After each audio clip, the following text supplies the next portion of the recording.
ஒவ்வொரு மாதமும் தமிழ் மாதம் கடைசி வெள்ளிய வந்து ரொம்ப சிறப்பாக இருக்கும். ஏன்னா கடைசி வெள்ளி வந்து ஆடி மாச கடைசி வெள்ளியில் கன்னிதெய்வ வழிபாடு தென்மேற்கு கன்னி மூலை சொல்லுவோம்ல, தென்மேற்கு பகுதியில் வைத்து வழிபாடுவது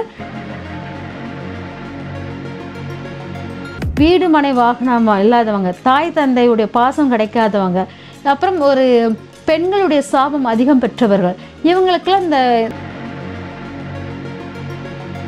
பேயினாலே நம்ம வந்து கண்ணாடி பார்க்கும்போது அந்த பேய் உருவத்தை தெரியுற மாதிரி காமிப்பாங்க. அப்பங்கும்போது அந்த கண்ணாடி பிம்பம் வந்து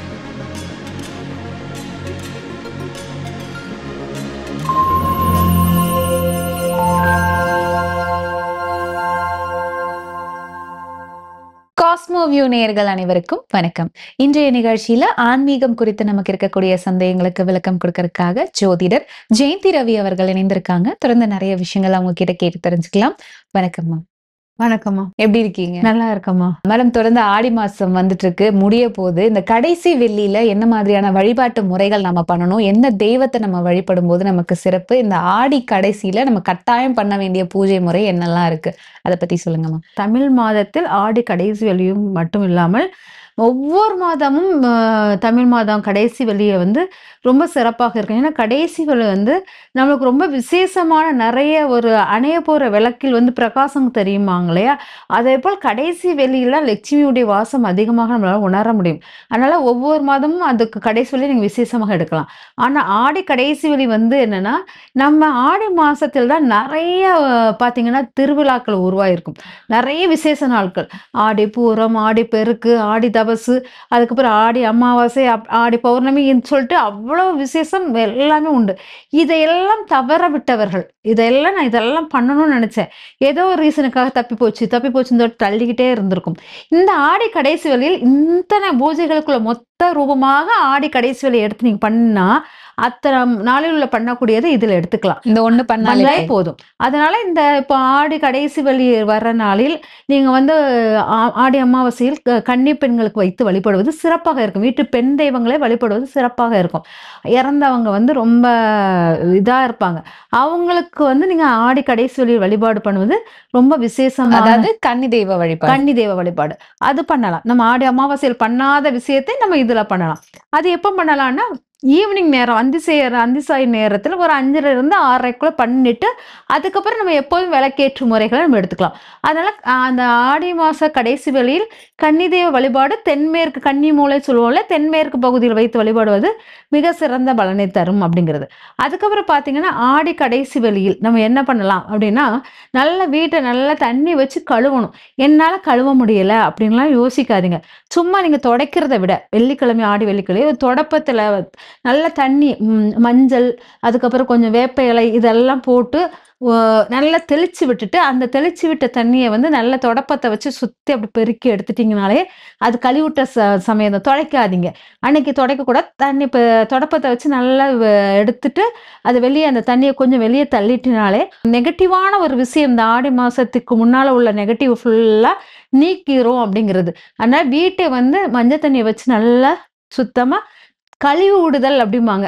துடைக்கிறத விட கழிவு விடுதல், அது வெள்ளிக்கிழமை காலையிலே பண்ணிட்டீங்கன்னா சிறப்பாக இருக்கும். நீங்க வியாழக்கிழமை துடைக்கிறதா இருந்தா வியாழக்கிழமை பண்ணலாம். கழிவுடுதல் வந்து வெள்ளிக்கிழமை காலையில பண்ணுவது சிறப்பாக இருக்கும். பண்ணிட்டு நல்லா மாக்கோளம் போடுங்க. நல்லா மாக்கோளம் போட்டுட்டு அப்புறம் கண்டிப்பாக மாவிலை தோரணம் கட்டணும். மாவிலை தோரணம், கையில் மருதாணி வைத்தல், இதெல்லாம் ஆடி கடைசி வெளியில சிறப்பாக இருக்கும். மாவிளக்கு அம்மன் கோயில போய் ஏத்திட்டு வந்தாலும் சிறப்பாக இருக்கும். அம்மன் கோயில போய் பொங்கல் வைப்பது மிக சிறப்பாக இருக்கும்.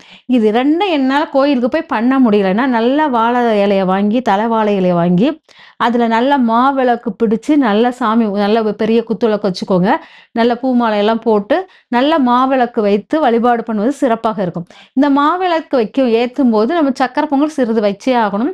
ஆனால் சக்கரை பொங்கலும் வைத்து மாவிளக்கும் ஏற்றி கும்பிட்டுட்டு அதுக்கப்புறம் அக்கம் பக்கத்துல எல்லாம் அதை பிரிச்சு கொடுத்தீங்கன்னா, அதாவது வீடு மனை வாகனம் இல்லாதவங்க, தாய் தந்தையுடைய பாசம் கிடைக்காதவங்க, அப்புறம் ஒரு பெண்களுடைய சாபம் அதிகம் பெற்றவர்கள், இவங்களுக்கெல்லாம் இந்த மாவிளக்கு வைத்து நீங்க வழிபாடு பண்ணுவது சிறப்பான ஒரு இதா இருக்கும். ஆனா மாவிளக்கு எடுத்து வழிபாடு பண்ணுவது.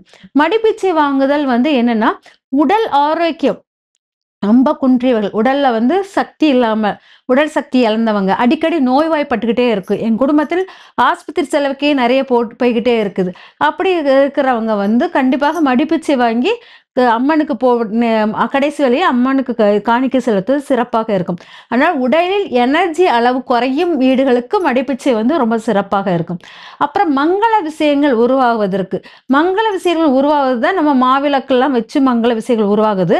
அது மட்டுமே இல்லாமல் மஞ்சளை அரைத்து, நாள் மஞ்சளை ஊற வச்சு நல்லா அரைச்சி, அது மறுநாள் போய் கோயில்ல போய் அத பொங்க வச்சு எல்லாருக்கும் குடுத்துட்டு வந்தீங்கனாலே, உங்களுக்கு இந்த மங்கள விஷயங்கள் உருவாவதற்கு சிறப்பாக இருக்கும். ஆடி மாசம் என்றாலே நம்மளுக்கு வந்து பளிங்கு அப்படிங்கிறது. அதாவது பளிங்குன்னா கண்ணாடி பிம்பத்துக்குரியது அப்படிங்கிறது. அதனால் நம்மளுடைய பிம்பம் மறு உருவமாக இருப்பது நம்ம குழந்தைங்களை குறிப்பதாக இருக்கும். இப்போ உங்க குழந்தைங்க உங்களை மாதிரி தான் ரிப்பீட்டடா ஆயிருக்கும். அப்போ உங்க பிம்பத்தை பார்க்கணும், உங்க குழந்தைங்களை பார்த்தா உங்க பிம்பத்தை பார்த்து விடலாம். அப்போ உங்க குழந்தைங்களுக்கு செய்ய வேண்டிய நல்ல காரியங்கள் இதெல்லாம் செய்யணும்னா, ஆடி மாசத்தில் உள்ள எல்லை தெய்வத்துக்கு போய் வழிபாடு பண்ணீங்கன்னா, உங்க குழந்தைங்களுக்கு வேண்டிய நல்ல விஷயங்கள் ஏற்பாடு ஆகும். அப்படிங்கிறது. நல்ல விஷயங்கள் குழந்தை பேரு, திருமணம் அதெல்லாம் இருக்கும். ஆடி மாசத்தில் வளகாப்பு நடக்கும் ஆடிப்பூரத்தில். அந்த வளகாப்பு நம்ம சரியா செய்ய முடியல அப்படின்னா, நீங்க கோயில்களுக்கு போய் இந்த ஆடி கடைசி வெள்ளியில் நல்ல வளையல் நெறைய வாங்கிக்கோங்க. அதோட மஞ்ச கயிறு, குங்குமம்லாம் எடுத்து வச்சுக்கோங்க. வெத்தலை பாக்கு எடுத்துக்கோங்க. இதெல்லாம் வைத்து ஒரு தாம்பூலமாக குடுத்துக்கிட்டே இருக்கும்போது, உங்களுக்கு இந்த ஆடிப்பூரத்தில் நம்ம செய்யக்கூடிய வளகாப்பை மிஸ் பண்ண விஷயத்தை அதுங்க சரி பண்ணிவிடும். நீங்க அத செய்யும்போது குழந்தை பாக்கியம் இல்லாதவர்களுக்கும் குழந்தை பாக்கியம் உருவாகுறதுக்கு வாய்ப்புகள் இருக்கு. இந்த மாரி ஆடி மாசத்தில் ஆடி கடைசி வெளியில் எதெல்லாம் நம்ம செய்ய முடியல, இந்த ஆடி மாசம் நிறைவேத்த முடியல அப்படின்னு நினைக்கிறவங்களுக்கு இந்த ஆடி கடைசி வெள்ளி ரொம்ப சிறப்பான ஒரு பயனை குடுக்கும். ஓகே.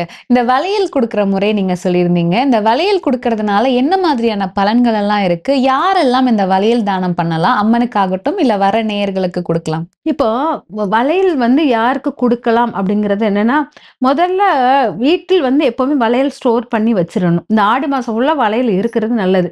ஏன்னா கண்ணாடியை குறிப்பது, பளிங்கை குறிப்பது. அப்ப இந்த வளையல் சவுண்ட் வந்து அம்பாளுக்கு ரொம்ப பிடிச்ச சவுண்ட்.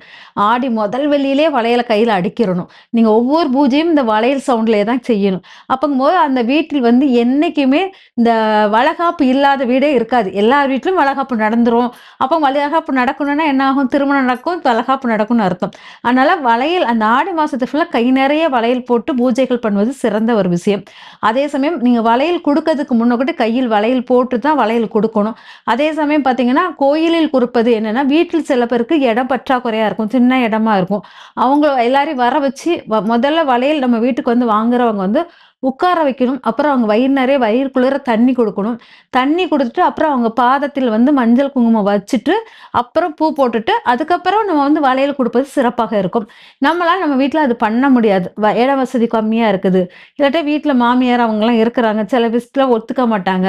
அந்த மாரி இருக்கிற இடத்துல நீங்க வந்து அந்த வளையல் எல்லாம் வாங்கிட்டு போய், வளையல், மஞ்சள், குங்குமம் எல்லாம் எடுத்துட்டு போய் கோயிலில் வைத்து குடுப்பது. அது வந்து என்னன்னா, கன்னி பெண்களுக்கு குடுக்கலாம். திருமணமான பெண்களுக்கும் குடுக்கலாம். இந்த மாரி குடுக்கும்போது உங்களுக்கு சுப நிகழ்ச்சிகள் சீக்கிரம் வரும்.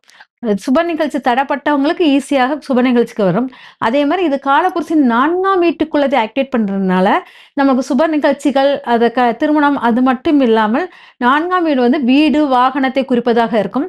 ஆனா, அதுக்குள்ளதையும் நம்மளுக்கு ஏற்பாடு பண்ணி கொடுக்கக்கூடிய மிக சக்தி இதுல இருக்குது. மங்கள விஷயங்கள் நெறைய குடுக்க செல்வ நிலை உயரும். கன்னி தெய்வ வழிபாடு ஆடி மாசத்துல பண்ணலாம். குறிப்பா பண்ண முடியாதவங்க இந்த கடைசி வெள்ளியில பண்ணலாம் அப்படின்னு நீங்க சொல்லியிருந்தீங்க.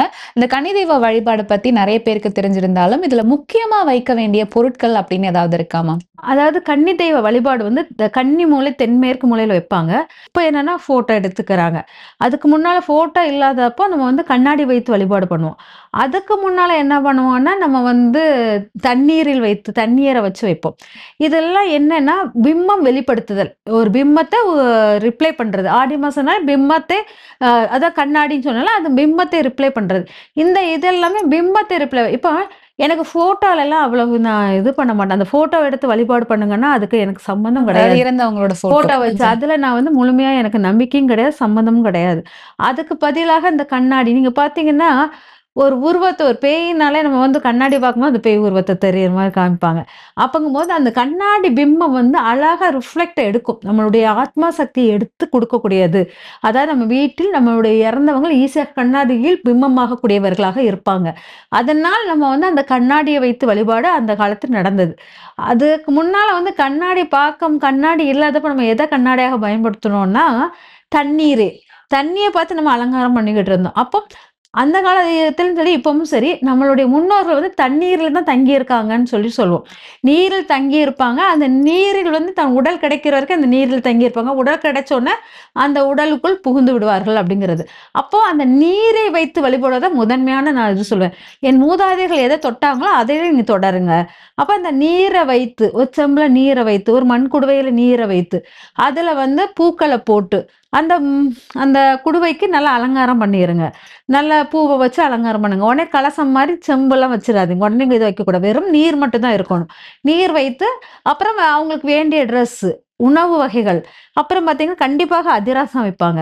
அதுக்கப்புறம் பார்த்தீங்கன்னா, அதாவது ஒரு பெண் வந்து அ கல்யாணம் ஆகி இறந்தவங்களா இருந்தால், அவங்களுக்கு வந்து மூக்குத்தி வைக்கணும். கல்யாணம் ஆகறதுக்கு முன்னாடி இறந்தவங்களா இருந்தா கொலுசு வைக்கணும்.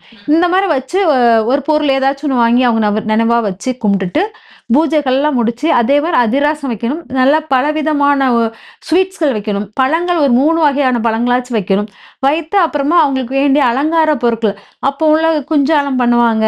அந்த மைய் இதெல்லாம் இருக்கு. மைய், குஞ்சாலம் ரொம்ப முக்கியமா இருந்தது. அதுக்கப்புறம் ரிப்பன் வைப்பாங்க. இது எது உங்களுக்கு முடியுதோ அத வச்சுக்கலாம். அப்புறம் புடவையா, இல்லாட்டா அந்த காலத்தில் புடவை அல்லது பாவாடை சட்டை தாவணி வைப்பாங்க. அதே இதுதான் வைங்க. புடவை வைங்க, இல்லாட்டா சுடிதார் போடுங்க. அது பட்டு துணி தான் வைக்கணும்னு ஏதாவது இருக்கா? அப்படி இல்ல, காட்டன் வைக்கலாம். அதனால காட்டன் வைக்கிறது ரொம்ப சிறப்பாக இருக்கும். அதனால காட்டன்ல வச்சிருங்க. வச்சுட்டு அதுக்கப்புறம் நம்ம பூஜைகள்லாம் பண்ணிட்டு, சில பேர் என்ன வாங்கன்னா, கன்னி பெட்டின்னு ஒண்ணு வச்சிருப்பாங்க. அந்த பெட்டியில வந்து அந்த புடவையோ, இல்லாட்டா பாவாடை சட்டை தாவணியோ, இல்லாட்டா சுடிதாரோ எடுத்து உள்ளுக்கு வச்சுட்டு, அதுல வந்து 2 பூக்கள், வெத்தலை பாக்கு இதெல்லாம் வச்சு, அவங்களுக்கு அந்த பெட்டிய மூடிருவாங்க. நல்ல ஊதுவத்தி எல்லாம் காமிச்சு மூடிருவாங்க. மறு வருஷம் திறக்கும்போது கூட சில நேரம் அந்த பூக்கள் கூட வாடாம இருக்கும். அவ்வளவு பவர்ஃபுல்லா இருக்கும். வெத்தலை வாடாது. அந்த தெய்வம் வந்து அத எடுத்துக்கிற மாரியே ஒரு ஃபீல் குடுக்கும். அதனால உங்க பக்தி கரெக்ட்டா இருந்துச்சுன்னா, அது சரியா பண்ணலாம். இந்த ஆடி மாதத்தில் கன்னி பூஜைக்கு ரொம்ப சிறப்பான பூஜை. அதனால நம்ம ஆடி அமாவாசையில் பண்ண தவறியவர்கள், ஆடி கடைசி வெள்ளியில் இந்த பூஜைய பண்ணலாம். அது 5:30 to 6க்குள்ள பண்ணிட்டீங்கன்னா சிறப்பாக இருக்கும். இல்ல எனக்கு 5:30 to 6 பண்ண முடியலன்னு நைட்டு 8 மணிலேருந்து 9 மணிக்குள்ள பண்ணலாம். இந்த 2 நேரமும் பண்ணலாம். 6:30லேருந்து ஒரு 8 மணி வரைக்கும் லட்சுமியுடைய பூஜை, லட்சுமி வாசத்துக்குள்ளது தான் நடக்கணும்.